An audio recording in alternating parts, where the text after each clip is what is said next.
आप सब कैसन बानी। बहुत ही अच्छा एगो गाना रिलीज भइल बा, डोली में ना बैठी हैं।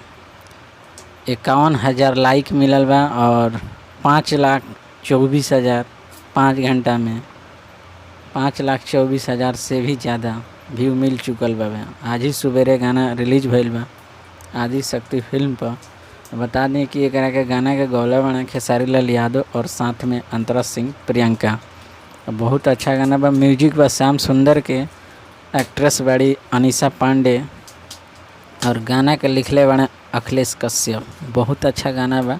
जाइए अभी नहीं सुन ले तो जा कर के सुन ली। आदि शक्ति फिल्म पर फुल HD वीडियो में रिलीज भइल बा। गाना जा कर के सुनी और ढेर सारा सपोर्ट करी, लाइक करी। और बहुत मस्त गाना बा, सुने में तो मिजाज एकदम हरियर हो जाए।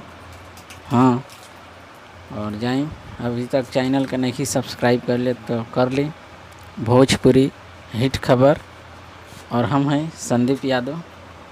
तो जाएं एक बार ज़रूर सपोर्ट दी ये चैनल के भी, और लाइक करी, कमेंट करके बताएं वीडियो कैसन लगा। ऐसा वीडियो से जुड़े रहे खातिर चैनल के सब्सक्राइब जरूर कर ले आप सब। चलिए, थैंक यू वीडियो देखे खातिर बहुत बहुत धन्यवाद।